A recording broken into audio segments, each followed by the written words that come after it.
Okay, thank you all for coming. I'm Summer. I'm the curator here at the museum. Before we get started, everybody please take a second to turn off or silence your phones so we don't have any disruptions.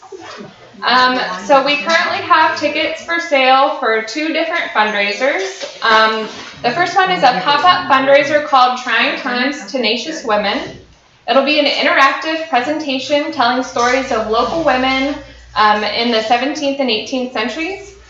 The event is on November 4th, and tickets are $50 per person. And I'm going to invite Jennifer Harrison, one of our board members, up here to talk a little bit more about it. She actually wrote the script for the presentation. Exactly 2 weeks from tonight, we're going to be having this fundraiser right here in this room, and I think it's going to be something that a lot of you would really enjoy. It's a fundraiser, when you come in, you'll be given drinks and some hors d'oeuvres, and then we'll get started. That's at 5:30, so come and make sure you're here to get some hors d'oeuvres. And then at 6 o'clock, we'll come back in here and you will meet 9 wonderful women. Now, these women are taking on the roles of 9 ladies who came to live on the north end of the island. From the first lady comes in, she'll dates from about the mid-1700s, and we go through a couple more centuries from then on. And I can tell you right now, I think you'll really enjoy it because I've been so lucky. I've been working with a wonderful group of women, most of whom have already been on the stage several times in performances, and they are terrific. So I think if you come along, it is a fundraiser. I think you'll really enjoy the evening, and I hope you'll be there. Thank you. Thank you. So again, that's November 4th, and tickets are for sale at the museum only. That's right? What day of the week is that? A Friday. And then our other fundraiser is, of course, Holiday Home Tour. Tickets are for sale here at the museum or online. They're $35 before November 28th, but after November 28th, they are $40, so be sure to get them quick. And we're also having an exclusive preview tour followed by cocktails at the Williams House on December 1st. Tickets for this event are available online only and are $70.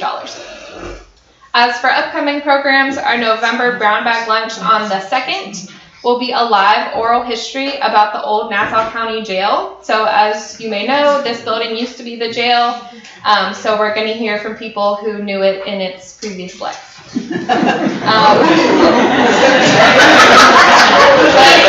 Non-criminals, people who live and work here. But criminals would be interesting too. Our November 3rd on 3rd, on the 18th, we'll be with Bill Markham, who will speak about the Civilian Conservation Corps, which was involved in the conservation of Fort Clinch. The program will be in partnership with Story and Song, who will be here selling Markham's book. So that's it for announcements, but tonight we're joined by Sam Carr. He is the president of the Bartram Trail Society of Florida and a past president of the Bartram Trail Conference. Currently, he serves on the boards of the Putnam Blueways and Trails Citizen Support Organization, the Palatka Waterworks Environmental Education Center, and the Friends of Dunn's Creek State Park CSO. He is also the co-chair of the Putnam County Waterways and Trails Committee. A paddling adventure down the entire St. Johns River started his interest in Bartram's travels in the area. So everyone please welcome Sam.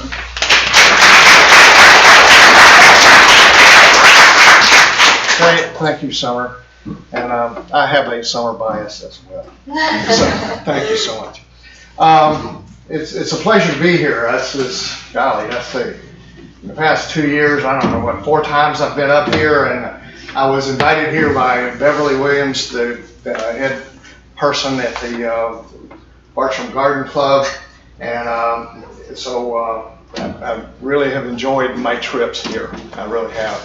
Today was a very special trip, and to be here also, but I'll tell you more about that later. But it was a very special time for us.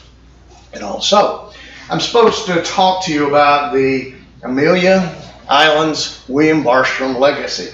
So how many of you know who William Bartram was? Got a couple. Oh man, that's more than usual. So William Bartram was a really unique individual, and if you study his whole life, he was not like anyone that we've seen. But we'll talk about that as we go. Whoops. Did I forget to turn it on? Yeah. There we go. And that's William Bartram there, according to Mr. Peel. Mr. Peel drew all of the founding fathers' portraits and so forth, and they're all up in Philadelphia. Mr. Peel kept this one of William Bartram at his own home for a long time, and so this is William a long time after he came here. Okay, so and all he lived 80 some odd years old, died in 1839, and all. He was born to John Bartram, who was his father, and his he had a twin sister named Elizabeth. So and John and Elizabeth were 2 of the 12 children of John Bartram. So that's who he was family-wise. But in 1765, things started to change, and John Bartram was very famous back then. He was the best-known botanist in America, and he had connections with Europeans, and he became a member of the Royal Society of London, and was recognized for his botany expertise and everything. And so he was kind of a famous guy. And he had a son that was not so famous, and his name was Billy. And Billy was could draw like nothing else, and so John used Billy as his photographer. And so Billy sold his first painting of a woodpecker to someone in England when he was 14 years old. And so it was really good. But Billy also had an interest in exactly what John did, and that was botany. And so with that, King George, everybody knows who King George III was, right? Okay, not a great guy, but a good guy. But he had interest in a new territory that he had just inherited. And that territory is called East Florida, right? And so at the end of the 6 Years' War, or whatever they call it, over in with Spain and with France, they divided up stuff, and Cuba went to Spain and swapped off. We got England got East Florida, and East Florida was just that. It started up here at the St. Mary's River and ran all the way down as far as the St. John's ran, which is about Volusia County. And sure enough, it was unknown territory really to the British. And so in order to find out and in order to raise money, the king said, swap land in Florida. Let's get it on sale. And so he did. And what he was doing was giving away these British land grants to people who had established plantations up and down the St. John's River. So in order to be able to market that and earn funds for the king, he had to have somebody that knew what they were seeing when they came down here. So he said, John is the king's botanist. I'll send John. So John says, well, I'm almost 70 years old. I need an assistant. So he sent 26-year-old Billy Bartram with him as an assistant. And so sure enough, here they come. And they come down to St. Augustine and all that. So that was in 1765 that all that happened. And then in 1774, William returns as a hire from another Brit, and his name was Dr. Fothergill. And so he came to explore and document the plants, animals, people, everything else of East Florida. And he was well known for his artistic drawings. And then in 1791, William Bartram published Travels. And Travels was the first scientific book, and it's often called America's first literary masterpiece. If you've ever read Travels, you know what that means. It is poetry, it's science, it's sentences that last a whole page. It's really a difficult read, but it's exciting. It's an adventure story for sure. And not only that, it has so many things in it. So the book Travels, again, published 1791, and he came down to Florida through Charleston and on down. I'm going to talk about that. But bottom line is he was headed for the St. Johns Rivers where he really wanted to be. And there's a story behind that. So this is the title page of his book, Travels. If you'll notice, the actual travels travels through North Carolina, South Carolina, Georgia, East, West Florida, the Cherokee Country, and it goes on and on and on. So it's a whole page of title and everything, and there it is. And this handsome fellow here on the left is the Long Warrior, the King of the Seminoles. This is the only portrait that William Bartram ever drew, the only one. And so the publishers of Travel said, we need something sexy, and that's what we got. Okay? But this was a real person, and if you read Travels, he's in there. He's actually the beginner of the frolic, and so he's very near and dear to my heart. So the Bartrams, John and William, first came to Nassau County. We know exactly, October the 8th, 1765. They did. They were here. And so they were traveling down from Darien, came down over the St. Mary's River. They traveled there and were headed to St. Augustine. That's what they were doing. And they were on horseback. So John Bartram, he was documenting everything in journals. Okay? And you can tell that this is John Bartram in that William Bartram didn't write a sentence, anything like this, and so John, being a scientist, and a botanist, he wanted to document it. Give me the facts. That's all I want. So October the 8th, his journal says, a lovely clear morning, thermometer 64 in ye open air. Set within a mile of ye river is middling ground, but farther up is deeper sand and poorer. Okay, so that's kind of crazy. And everything, but that's the way he wrote. Every day in his journal, the thermometer says 64 is about right for October the 8th in this neighborhood, right? Yeah. It's going to be colder than that in the morning, and I'm afraid of that. And so, but it's really interesting because you can follow day by day his travels all the way to St. Augustine and out onto the St. Johns River. He was coming to explore the St. Johns River, not Amelia Island. Okay. So another part of this diary, the same thing, says we came to Ye River, and I wish he'd say the, but he doesn't. He says Ye, and the river along a great sandbank next to Ye River and a great cypress swamp. Crossed the Ye River, swimming our horses 80 yards broad, 8 fathoms deep, and 50 miles to Ye Bar. That means 50 miles to the sandbars out on the thing. That's what he's talking about. And so it's not a bar downtown, but it sure sounds. It would make an interesting story. Okay, and so they did this, and then October the 8th, he writes, cloudy morning, thermometer 72, set out and traveled 30 miles over many bay and cypress swamps. So that's our introduction to the Bartrams in Nassau County. And so that you can read that in his journal. But in summary, John and William crossed St. Mary's River in Nassau County at Kings Ferry, October the 8th, 1765, proceeded on horseback to the present-day location of Hilliard. Okay, so Hilliard's famous place.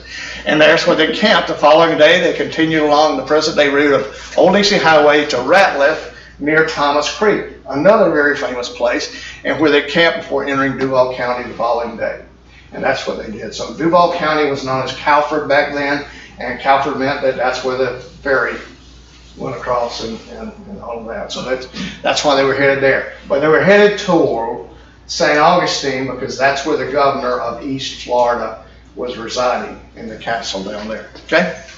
So I'm going to tell you what you're going to hear and what you have already heard. If you look at the blue dot coming down the side here, that's the travels of William and John Bartram. Down you see Kings Ferry Road, crossing the St. Mary's River right here, and then down Kings Ferry Road, and then the dot should along 22. But comes down, right down through Ratliff, and that route we know. Probably Lynn Turner Boulevard. That's what he took in. I mean, that's how we get our roads. It's these Indian trails, and so that's it. So the blue dot over here is Billy's travels when he came back in 1774. And you can see he comes by Cumberland Island, St. Mary's Sound, Fort Clinch, down through the whole island basically, and then out the bottom at Amelia Island State Park and onto Little and Big Talbot Islands and so forth. So that's William's track as we know it today. Okay, so that's how did they get here? That's how they got here. And but the story is only partially told. So William got a deal with Dr. Fothergill, as I mentioned, and so he was coming down here to document the countryside. He was really looking for flowering plants and everything. And so he, and now his father and he, when they came down in 1765, being a botanist, John Bartram was interested in that too. But that wasn't what he was called to do.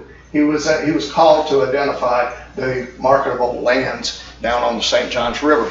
But so William came back after drawing a lot of the plants and animals that he had seen on his first trip, and his benefactor, Dr. Fothergill, sent him very specific instructions. Use this kind of paper. Draw as many plants on a page as you can. Conserve it. You use these boxes, and this is how you want them packaged and everything. Very specific, because he wanted that information back in England and all, because they were in the gardening business as well. Everybody ever heard of Kew Gardens? Yeah. So that was a lot of the Bartram plants are in Kew Gardens and all, and so William coming down here was going to be drawing and documenting and writing letters back to Dr. Fothergill the whole trip that he was doing in Bartram's travels. Okay, so what did he say? In Travels, chapter 2, so if you got Travels, okay, this is what mine looks like. Okay? and I highly recommend that you get the Naturalist edition, because what happens is the front half of the book is Travels, as William Bartram wrote it. The back half of the book, a guy by the name of Francis Harper came down to and did Bartram's travels in the 1940s, and he was right here, and he writes about what he saw in 1940 and helping identify where the Ogeechee mounds were and where the plantation was and all that. All of that he documents in the book. So it's really interesting, especially if you read chapter 2, starting at page 63 and read the next 10 pages or so. You'll get a good idea of what happened here in Amelia Island and all the documentation. Then if you got this version of it, then you go back and see, okay, well, what did it evolve into? So it's really interesting. Really great to read Travels. Okay, so that's Travels. So as we ran by Cumberland Island, keeping the channel through the Sound, we saw a sail ahead coming toward us. Our captain knew it to be the trading schooner from the stores on the St. Johns. And immediately predicted bad news, as she was not to sail until our arrival there. Billy Bartram's trip to the St. Johns River just left. Okay, and so they, again, reading the whole story, the captain of the sailing craft that they were on hailed the trip, and they did stop, and they said, where are you going? He said, we're going back to Fort Frederica. The Indians are having a warpath down in Florida, and the trading houses are all closed up. And so Billy's sitting there going, son of a gun, that's my hotel. What am I going to do now? And so with that, they were having trouble going up this channel anyway because of the tides and so forth.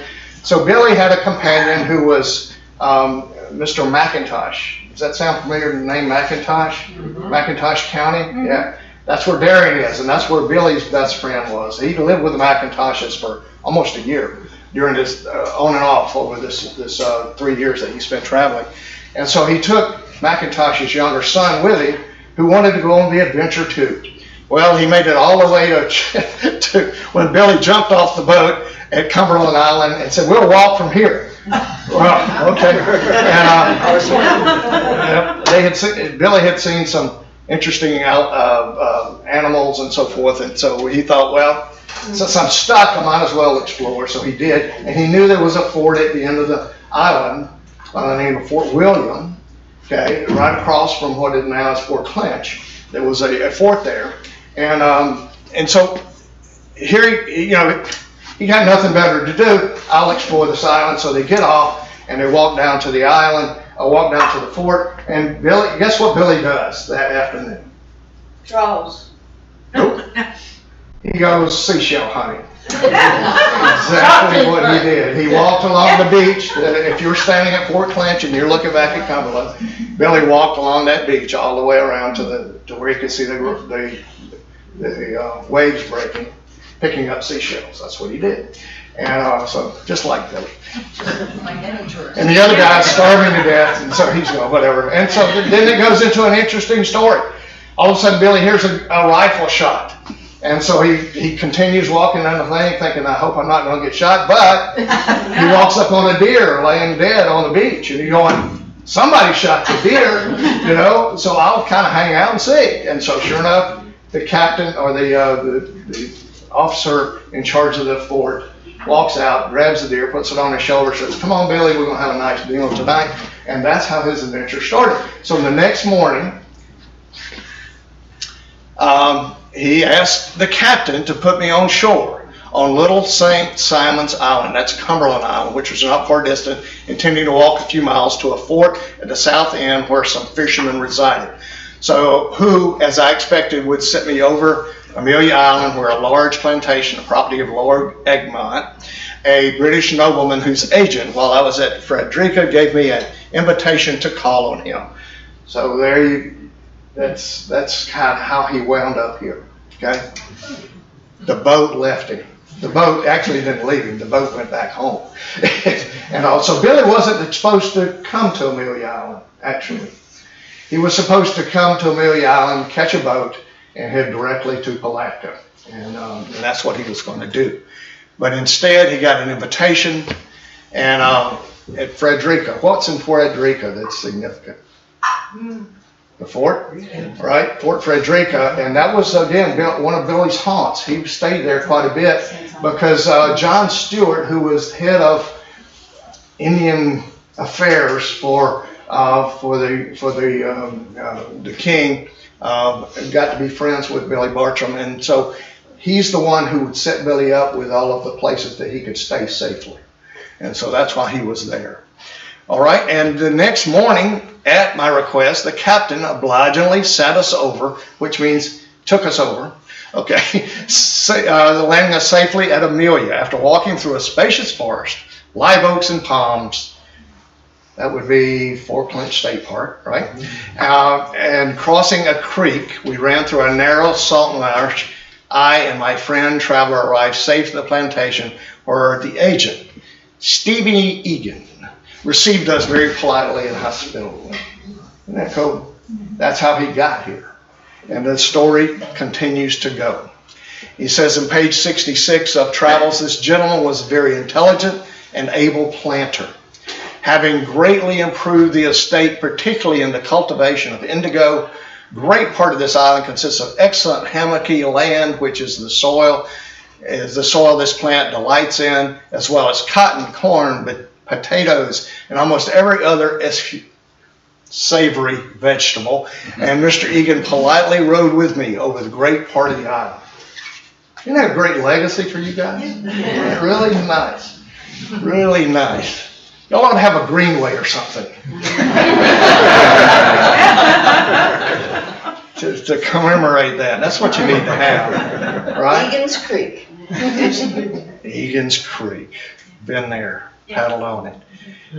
So then he talks about some of the history of this place. He says, the inhabitants of these islands also lay open to the invasion of the ravages of the pirates, and in case of a war, to insurgents from their enemies' armed vessels, in which case they must either remove their families and effects to the main, or be stripped of all their movables and their house laid in ruins. Wow, what a history. Y'all ought to have a pirate festival. Really ought to. Yeah. And then again, you can see in Billy's writings how particular he is. He wants to describe what he sees. He draws what he saws. And he really does. The coast, sounds, and inlets environing these lands abound in a variety of excellent fish. See, he gets my attention there. Particularly rock, bass, drum, mullet, sheep's head, whiting, grouper, flounder, sea trout. The last seems to be a species of cod. Didn't know that. Skate, skipjack, stingray, shark, great stingray. That were very troublesome to the fishermen. The bays and lagoons are stored with oysters, varieties of sailfish, crabs, shrimp, etc. The clams in particular are large, and their meat white, tender, and delicate. Y'all need to have a clam festival. That's what y'all ought to have. And so, isn't that interesting? I mean, he names all this stuff. He's very particular about it. And so he's really just getting started on his traveling adventure. And to him, this is a gold mine of descriptions and all. So you can see it goes over several pages of this and all. And so he goes on. He says the Egmont estate are several large Indian tumuli, which are called the Ogeechee Mounts, so named for that nation of Indians who took shelter here after being driven from their native settlements on the Main near Ogeechee River. They were constantly harassed by the Carolinians and the Creeks, and at length slain by their conquerors, and their bones entombed in these heaps of earth and shells. Does anybody know where those are? Yeah, they were here. They were here partly in 1940 when Harper showed up, but we used them to make your roads out here. So that was what they used to they plowed it and made the roads. That didn't just happen on Amelia Island, by the way. It happened all over Florida. All of the great Indian mounds of Florida, except for just a very rare few, were used as aggregate for our road systems back then. Yeah. Isn't that interesting? And then he writes this comment. It may be a subject worthy of some inquiry why those fine islands on the coast of Georgia are so thinly inhabited, though perhaps Amelia may in some degree plead an exemption, as it has a very fertile island. On the north border of East Florida and at the Capes of St. Mary, the finest harbor in the new colony. Isn't that neat? So there you go. They got William Bartram writing an advertisement for you guys. Exactly what he was doing. It says the soils of these islands appears to be particularly favorable to the culture of indigo and cotton, and there are on them some few large plantations for cultivation and manufacture of those valuable articles. The cotton is planted only by the poorer class of people. So you get an idea of that he's identifying people and all. And so when he gets down to Florida, he gets to be friends with the Seminoles and everything. You see, his heart really goes out to these people. He wants to know more about them. And these Indian mounds that they were talking about, his father in particular was interested in all of the the evolution of mankind here in America.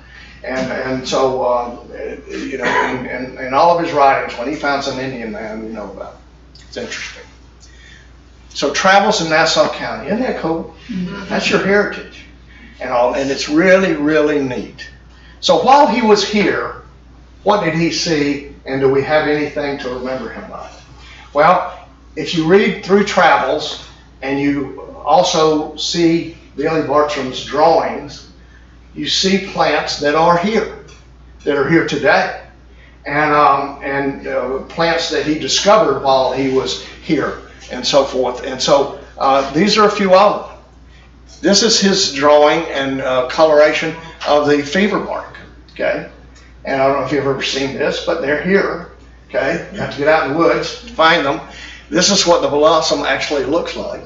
And again, remember, He was looking for things that had flowers. That was what he was looking for. So when he got to Florida and he got with the Seminoles, they gave him a special name, Pug-Puggy. And somebody knows what Pug-Puggy stands for. Don't you? Flower hunter.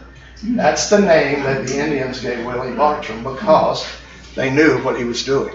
This thing is a shrub. It grows like this, and all of it. It's the fever bark. So you could find fever bark somewhere in Nassau County. The pawpaw. Anybody ever heard of that? Yeah. So this is a drawing of William Bartram, and remember what I said is that they had to conserve their drawing paper and everything. So you say, well, that's a nice drawing of the pawpaw, but it's actually two different species of pawpaw. Okay. The one on the lower is called the flag pawpaw because of the broad leaves and everything. The upper one is called the miniature pawpaw or the Dwarf. Pardon me? Dwarf pawpaw. That's it. I knew it was something. So this is what he does often. Fact is, you'll see often there are two plants, and you go, well, that's a nice. Same here. Same thing here. And then so that's his drawings. But so the pawpaw is here in Nassau County on sandhills mainly, and we're coming up on season. No, we're halfway through it. So about March or something, drive out west, you'll see them. Beautiful. And here's actually what a flag pawpaw looks like, and it has beautiful things. Now there's also a pawpaw up north, right? It has berries on it. Picking up pawpaws, putting them in my pocket, right? And all. These don't do that, although the deer and the animals do like to eat these things. And here is the plant that someone gave Bartram's name to. It's called the Bartram Ixia, and that plant is up in this area, and it's mainly it's hard to find. There's an Ixia garden club in Jacksonville, and if you want to go see one of these plants, you got to be really quick because they bloom once a year, one day a year. Wow. Yeah. But they bloom in large areas, and so once they're there, you can go and get a look at it. So. Palatka is a mural town, and this is a mural that they planted, or they have in Palatka. This is actually what the thing looks like in the wild. Isn't it beautiful? There's actually two different species in this area. Sometimes you can find them in ditches, sometimes. And this is it close up, and it's just such a delicate thing. Bartram would have been on his knees just observing this thing, and that's what he did. But that's Bartram's Ixia. But by far the most famous plant that William Bartram discovered was actually discovered by John Bartram in Darien, Georgia. And we just had the Darien Bartram Trail conference there in January, and nothing would do, but we had to go find this plant again because that's the only place in the world that is known to exist. Yeah. So John Bartram, when they saw it in 1765, just before they got here, part of your legacy, John, after Billy heads out in 1774, says, Bill, you got one assignment. Go back down to Darien and get one of those things for us and bring it back to our garden. John Bartram had America's first true species garden up there. It was really an amazing thing. It was well known especially in the Europe area, and is also well known by our founding fathers. Our founding fathers used to come to Bartram's garden, which was right across from Fellowship Hall in Philadelphia, and right across from Thomas Jefferson's house. They could see each other there, and they would come there as a place of respite. But all of those people, George Washington, all those guys, really enjoyed John Bartram's garden, which he built. It's still there. So if you ever go to Philadelphia, you'll want to go to King Sessing is the name of the community, and visit Bartram Gardens because it's still there and it's still there. So this plant was a command performance by John Bartram to William Bartram. And there is his drawing shortly after he got back on his trip from this. This was in 1778. So he just gotten back from his trip, and so what he would do is he would use charcoals and black inks on this paper, and then when he'd get back home, where he had his inks and so forth, then he would colorize these plants. But notice, again, being a botanist, he has all the stages of life. This is what it looks like. These are the leaves. Here are the seeds, and so forth. And that's the way he would draw plants. So I don't know. Did he do good? He did good, didn't he? Amazing. I took that picture myself at Bartram Gardens, and it is just amazing to me to see how accurate his drawings really are. And so Billy didn't think of himself as an artist. He felt himself as a botanist and an illustrator. So that's what he wanted to draw, exactly the way things would, so that people in Europe could understand what's here. That's what he did, and that's what the Franklinia looks like in the wild, or if it was in the wild. Right now, when Billy sent back the plantings and everything, since then, since 1830s, there has not been a sighting of the Franklinia at all. Okay? Yeah. So it's basically extinct, and all except Billy took it back to the garden. And so right now, if you went and looked on, can I buy a Franklinia? Yeah, you can. And so we had an expert give us a speech at the Bartram Trail conference in Darien, and as well as in Montgomery. And she did her whole PhD work on the genealogy of the Franklinia worldwide. And so she went over to Europe and identified those, and gathered the DNA from those, and we went all over America, even California, identifying these things, and brought them back and said, okay, let's see, is it really from Billy Bartram's thing? And it was. And it's really amazing. Although there are two different species, both species are linked to the Bartram and to the Bartram Gardens in England. So this is a really special plant for us, okay? And think about it, the day after Billy picked it up at Darien, where would he have shipped it from? That's my story, and I'm sticking to it. So in addition to drawing plants, this is a beach scene that very well could have been drawn, right here in Nassau County. This is a beach rocket, that's a sea rocket over here on the right. This is a rail, which he says reminds him of a curlew and so forth. And then obviously he's got the sand dollars and the tower shells and the sea urchins and so forth. So he would try to include as much that he identified in that.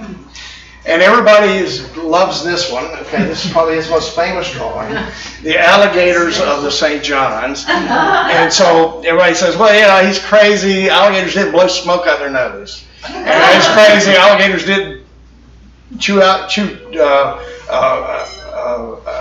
fish with his teeth. Alligators didn't raise their tail up in the air. Alligators didn't vibrate in the water. Well, we had a scientist from the University of Florida who is the alligator man, Dr. Vignette, and Dr. Villette says we invited him to the Bartram Trail conference in Palatka, and we asked him to tell us all about this painting.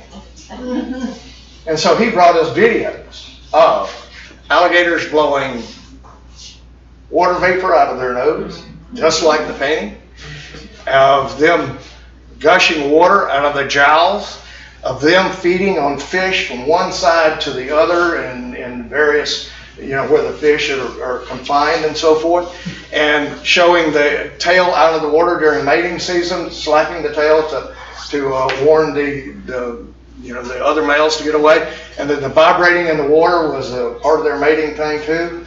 So everything in the picture, including this. So that's an alligator claw on a log, right? And so, it's curious, why did he have that in the drawing?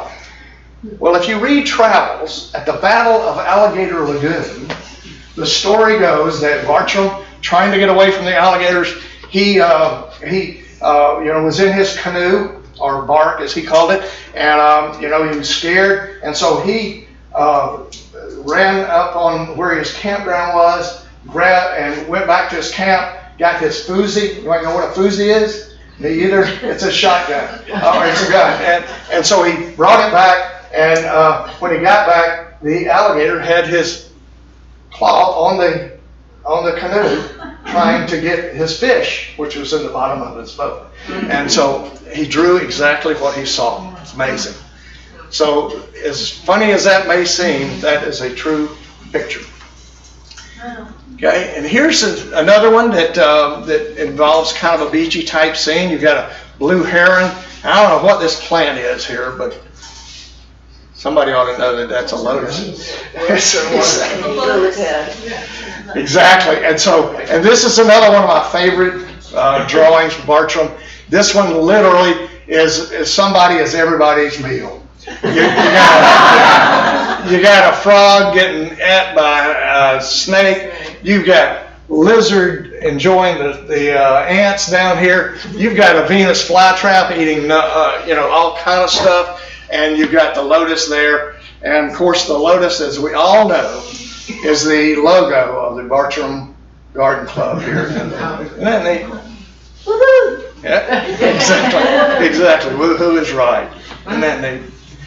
That is neat. So, we've told you all this, and I've showed you your legacy and everything. So what can we do with this, right? So the Bartram Trail Society of Florida, right, was reformed in 2019. It's actually formed the first time in 1978, and the purpose was developing the Bartram Trail in Florida. That's what we were doing.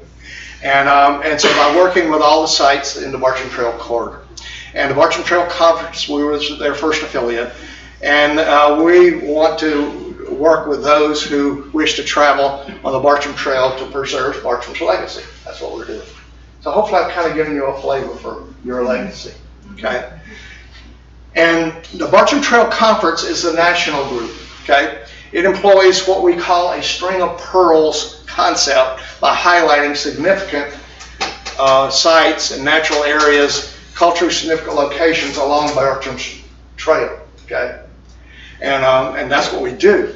The conference works to promote interest in developing public access recreational trails, hiking, biking, canoeing, all of those kind of things, horseback riding, and botanical gardens within the corridor of Bartram's route and the individual states, and to coordinate a regionally unified effort. Okay, and that's what we're trying to do. And this, I'm sorry, the shading you can't see, but you can see all the dots all the way down. And all these dots are the Bartram Trail pearls. Okay, and when you get to Amelia Island, you can see there's dots. And you go all the way out to Buffalo Lick, and you go all the way over to Macon, Columbus, and Montgomery, and down the old Federal Road down to Mobile, and then he backtracks to Pensacola, out to Paddles Pass, or Sales Pass, Mississippi, and up the Mississippi River all the way to Baton Rouge. That is 2,500 miles, and that was Bartram's travel. That is the Bartram Trail. Okay, that's what it is. And it involves all of those sites all along the way. Okay, isn't that neat? Great concept. And here in Florida, again, I'm sorry you can't see the shading, but you can see all the dots up and down here. And you can see the blue line is his travels in Florida, all the way out to the Swanee River and Alachua and the Paynes Prairie area. Anybody have been there? Paynes Prairie, he spent a lot of time there and wrote some really neat stuff at Paynes Prairie. But his real home was right here in Palatka, okay? And that's kind of how I got hooked up with Bartram, because Palatka is where the Spalding's Lower Store was, and that's where he was sailing to from when he was supposed to come past here. And so he went down the St. Johns River from Jacksonville to Palatka, and he stayed there for about 9 months, and he explored Florida from Palatka. So Spalding's Lower Store, there were 3 or 4 of those stores. The lower store was in Palatka. The upper store was in Astor, Florida, right? And so why would the upper store be south of the lower store? The St. John's River runs up. Yeah, the river runs north. It does. And so that's why they called it the lower store. It was lower on the thing. So, interesting. Notice there are also sites over here. And those sites were when Billy got lost. When John Bartram, when they finished their journey, 400 something miles on the St. Johns River, Billy had fallen in love with the river and all, and so he said, Dad, I want to cash in my inheritance now. And so Dad says, well, okay, so I'll work with the governor, who was obviously very thankful for them, and they wound up giving us, giving Billy giving him a land grant at the bottom of the Shands Bridge, right there on the right. Y'all know where that is? You know where the Shands Bridge is in Jacksonville? Yeah. So if you drive over the Shands Bridge, you look on the right, you see a cove. That was Billy's house. Wow. He lived in what they call a hovel. Does anybody know what a hovel is? Yeah. The shack. It's a squalid shack. Yeah. Exactly. Yeah, so Billy didn't make it too long. His dad sent him 6 slaves. Billy, he was a lover. He was not a slave owner. And so the slaves wouldn't do what Billy wanted to do, so nothing got done. So in 6 months, Billy called it quits, and there went Billy's inheritance, and we don't ever know what happened to the slaves. Slavery back then was actually a part of the requirement to have a plantation. In other words, to have a plantation, you had to build, you had to clean the land, and you had to have people who would work the land. And so the only source of that manpower was slavery. So the British pretty much put that on us, and that was that. But so before he did that, and while he was he did that, and then when his plantation failed, he disappeared. Oof, where's Billy? And so his dad actually thought he had passed away, and so about a year later, Billy shows up back in Philadelphia, and then we know in 1774 he did that. Well, where Billy was in St. Augustine, and he had gotten hired by the famous surveyor in that area, and actually Billy helped him draw the maps and do the surveying and everything like that for eastern Florida, and that's where he was during that period of time. And if you look on the map that he drew, it says shipwreck, and so Billy was one of the only survivors of the shipwreck. Apparently Billy could think. So, we've told y'all about the Bartram Trail. So how does that relate to Amelia Island? So, does Amelia Island have any pearls? Well, you're sitting in one of them. Okay, why? Because the eggplant plantation is explained here. Not only that, you talk about Billy Bartram here. So we want to send people, the Bartramites, that come to town to see your displays. That's what we want to do. So you guys are one of the pearls in Amelia Island's Bartram Trail. And so is the Egmont Plantation signs. And so is Egan's Creek. We know how important that was to Bartram. And so is Fort Clinch. Now this picture is incredible. It shows Billy Bartram and Mr. Egan riding, and there's the beach that Billy picked up seashells on, right behind him there. But this was an amazing trip. Beverly hosted us on this thing, and we had to go to all the sites, and so we were up at Fort Clinch. We walk out there, and we're talking about, well, how did they travel over the whole island and everything? And I had one of the Bartram scholars with me, and so he's explaining to us that, well, it says they did it on horseback and all this, that, and the other. We look down the beach, and I'm going, there they are! And so so and then that was a real Bartram moment for us. It really was. It truly was. The other Bartram Pearl is the Bartram Garden Club's Pearl. I hope you've seen their monument down on the waterfront and all. And this was just refurbished by the current Bartram Garden Club. And this was a ceremony we had. We even had Billy Bartram there. Really cool. Yeah, he showed up. It was good. That was a cool day too. So we thank you for that. Not only that, you're also in a movie that was made. It's a 56-hour film. It's called Cultivating the Wild. And it is a film about Southerners committed to reclaiming the nature of the South. William Bartram is their inspiration. And the natural history of Amelia Island is part of this film. And so, if the museum or the garden clubs or whatever wants to have a really neat program sometime, you really ought to watch this film. And so the guy by the name of Drew Lyman is a birder and naturalist, professional wildlife ecology at Clemson, and he filmed at Little St. Simon's Island. And it really is a neat thing, so that's good. The artist Phyllis Juris, I don't know if y'all have ever seen his art, but it really is incredible. He does landscapes, and it's just amazing. And he tries to choose landscapes that Billy Bartram might have seen. And so his latest book is all about these barrier islands and everything. So it's really a beautiful book. And then Janice Ray. I was happy to hear you talking about the women and how they live.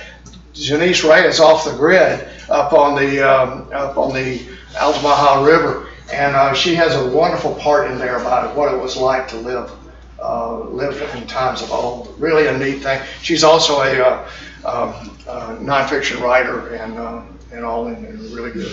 So there is the website. You can free of charge. www.scetv.org, that's South Carolina educationaltv.org/cultivating-wild. And so it's really, you'll enjoy it. I promise you will. Okay? And so, we know Bartram's Travels, America's First Literary Masterpiece, and we're thinking about Amelia Island and how important it is. So your culture is a really important part of this, right? Received us politely and hospitably. Gentlemen, very intelligent, able. So that's a good description of Amelia Island, isn't it? And your history and heritage. The island's also the open invasion of rages and pirates. And your natural resources, the coast, sounds, and inlets abound with fish. So it's just, William Bartram literally introduced Amelia Island to the world. His book, it really did. And it's such an interesting heritage that you have. What did we do in Palatka? Well, in Palatka, when we found out about our heritage, we found 30 sites that William wrote about in Bartram Travels and in the journal. And so we put pins on the map, on the thing, and we called it the Bartram Trail in Putnam County. And who knew that people would be interested in this, to the point that the National Park Service said, that's really great, we want to make you a national restoration trail. That's kind of what we want to do here. And kind of what we want to do here. So what did we do? We found all the sites that William talks about in Travels and in the journal, and we put them on a map like this. And then we used one of your maps, and we found all of these other sites that are there. And so guess what? Nassau County Bartram Trail exists, whether you like it or not. There it is, on a slideshow. And so we use these maps to create that. So what we'll do is we'll go out, we'll find these sites, and we'll put up a simple trail sign, and the QR code there will take you to the Bartram Trail Society of Florida website, where that site will be explained to you. Oh, nice. Yeah, it really is neat. So you'll be able to go there by car, by bicycle. Part of it will be hiking the Greenway and all of that. So that's what we got planned. And so this is an idea of what we'll do. I don't think we'll probably use this particular example, but that's what we'll do as well. We'll have some sort of interpretation on it. Here it is on the Greenway. And so what does the Bartram Trail look like in Florida? That's what it looks like. Those are all the pearls in Florida, right there. And there's Fernandina, one of them. So what are we doing? We already have commitments from Alachua County. Putnam County is where all this stuff started. Volusia County has developed their trail. They have a brochure and all of that. Duval County is working on it. St. Johns County is working on it. And you guys are next. I predict that you'll be the next Bartram Trail in Florida. Will be here in Nassau County. It's really cool. So, May I ask you something? sure. Now's the time for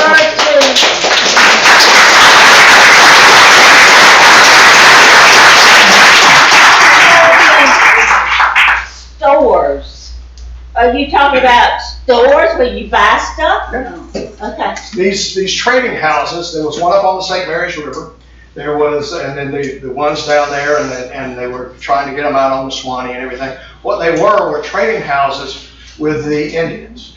Okay? Like a trading post. Trading post for the Indians, exactly. They called them Spalding's Lower Store. James Spalding was in Frederica, and he became a fairly rich man and so forth. But so those trading posts were obviously Scotch-Irish owned. I mean, that's what John Spalding was, and James Spalding was, and so they would trade, you know, all that. So think about it. If you live in Palatka, Florida, a very poor, one of the poorest counties in Florida, and the center of European trade with the Indians was in your backyard in 1774. Isn't that amazing? It really is amazing. And that's how they did. The primary trade was for what? Guns and stuff traded for deer skins, because that was it. So you know what bucks are? Well, it means buckskins. And so buckskins were larger than the female skins, and so that was the prize thing there. And so buckskins came from the trade of Indians, and that's where the stores were. So there were stores in Florida, and then they migrated once the revolution happened. Then there were actually 15 colonies at the time of the revolution, right? So we know 13 of them, but the two that didn't make it was East Florida and West Florida. Okay, so most of the trading went over to Pensacola, called the Pantene and Leslie Company. So if you go to Pensacola and see their museum, a lot of the Pantene and Leslie stuff is there. Okay, any other questions? Please. Yes, sir.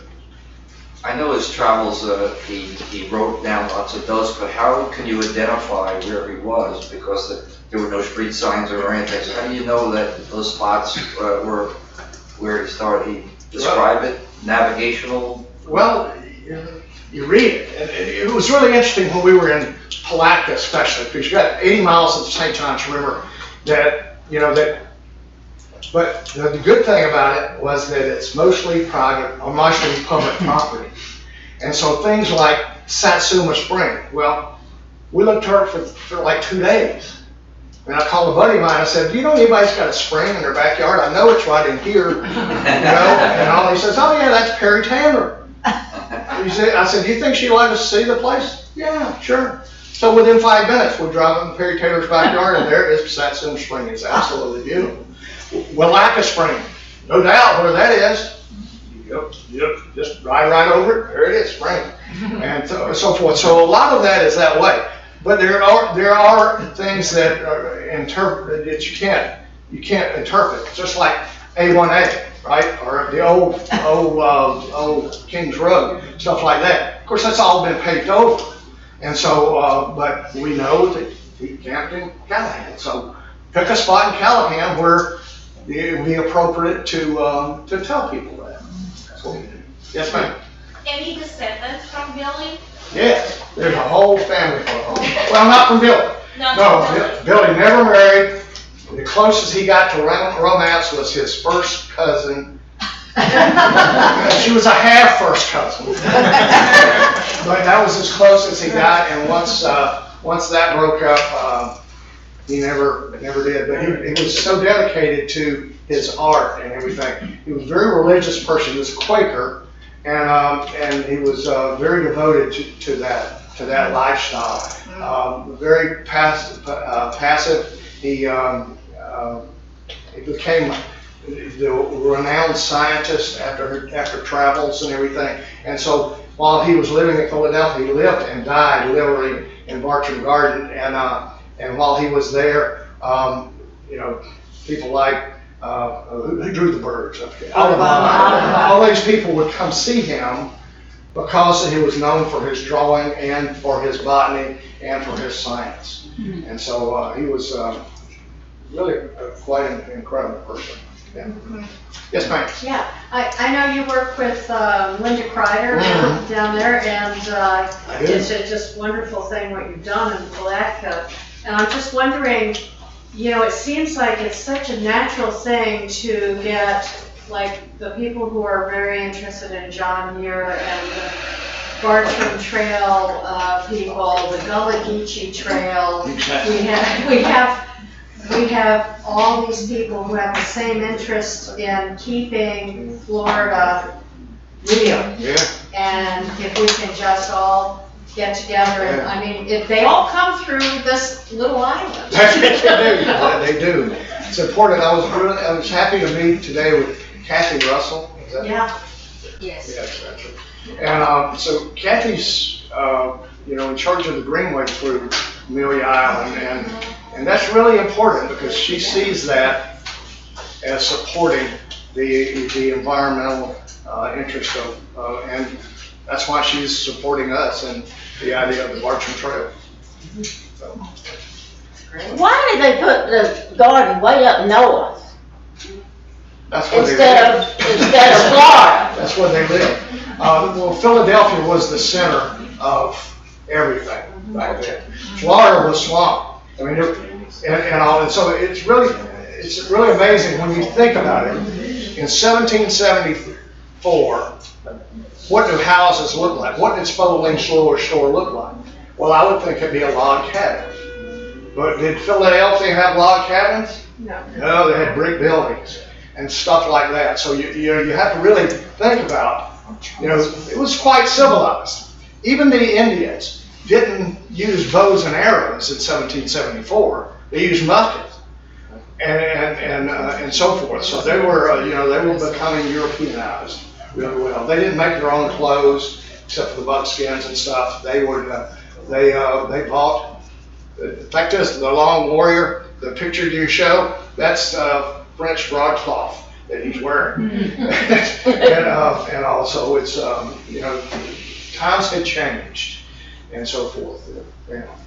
I had the impression that Billy was appointed botanist for the United States. Is that right? They tried to get him to take the title and so Right. forth, and he actually acted like it. But, his friends were Benjamin Franklin, Thomas Jefferson, James Madison, and George Washington. Those were Billy's buddies. And so, but Billy fell out of a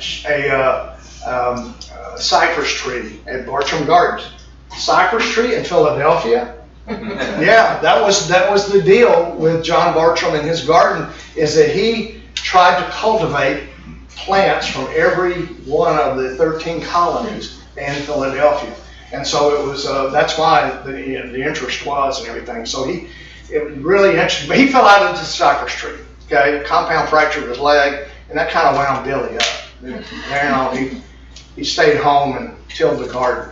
He died barefooted, digging in his garden. There, Bartram. Happy man. Happy man. Yep, exactly. Any other questions? Yeah. Can you tell in 30 seconds Okay. what the Garden Club ladies did in Florida to get some of this going? Sure. So the Bartram Trail Conference is actually a product of the Florida Garden Clubs. And this all started in 1978. They, remember that was right after the sesquicentennial celebration, so there was lots of money around. And so the Garden Club ladies of means, we call them, they could get things done. And so they went and they petitioned to the 7 states in the southeast that the map shows there to start to establish a Bartram Trail across the area. So they did. It was actually George Wallace got with all of the other governors and said, hey, send us 2 delegates to Montgomery. And so, sure enough, 2 delegates from every state came to Montgomery, formed the Bartram Trail Conference. They wrote a book about the whole thing, did all the research, got with the National Park Service people and said, we got this trail, it's wonderful. And they're going, it is wonderful, but we don't know what to call it. And so instead of the Lewis and Clark contiguous trail, they didn't know what to call the Bartram Trails because the Bartram Trails were now superhighways and so forth. And so it was bad news that it didn't get done, but we're still trying to do that. But it's much better if we do it locally because we want you to own the trail, just like we do in Palatka, Because there has been a big difference to the ecotourism in Palatka from the standpoint every year. Around Earth Day, we have the Bartram Frolic. Well, the Bartram Frolic is a uniquely Florida or uniquely Palatka story. If you read travels and all, you'll know that the Indians took their horses, crossed the St. Johns River, took them to St. Augustine, and sold them for tradable goods. And then they brought those tradable goods back to the lower store, and they were getting ready to go on the warpath. Well, unfortunately, the trading goods were 100 gallons of rum. And so when they got back to the traders there in the lower store, they said, is that really rum or just water? And they said, well, I don't know, we ought to taste it. And so they did, and so they drank all 100 gallons in 10 days, and that's what Billy Bartram calls the frolic at the lower store. So we felt like we're going to have a festival in Palatka, like you guys have your festivals. Our festival is the Bartram Frolic, since we kind of act like that from time to time. We have time for just one more, and the gentleman in the back has been patiently Okay, sorry. I saw in the biography he's an ornithologist. Was he a noted ornithologist? Absolutely. Again, I mentioned that his drawings of birds are exact. And that's why Audubon came to visit with him and later in his life was because he wanted to know, how did you do this? Well, he taught Audubon to shoot the bird, but yes, his clarification. See, that was the other thing that John Bartram laid on Billy was, okay, you've got to be able to name this stuff in scientific nomenclature and so forth. And so Linnaeus, I think, was the quintessential guy. And up in Bartram Gardens is a book of Linnaeus, and if you open it up, it says, to Billy from John Bartram's signature, and you turn the page, it says, book owned by, and then there's Billy Bartram's signature. It's really a neat piece. But Billy was that. He identified 300 new species in Florida, but as far as birds goes, he hit on all but one, and that was the white-winged vulture, which we've never found. But, yeah, really an interesting story, though. If you're an ornithologist, search of the white-winged vulture, because Billy didn't miss on much. That he did. Okay. Thank you so much.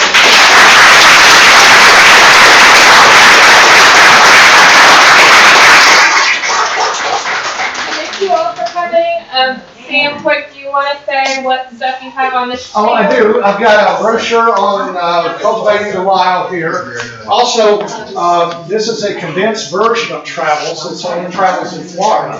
So this is really interesting. It has both John Bartram and William Bartram right in here. And so that will go to the society. And then the brochure of our trail. And this will be similar to what we're trying to do here. And if you want to be on our email list, you can do that too. Thank you.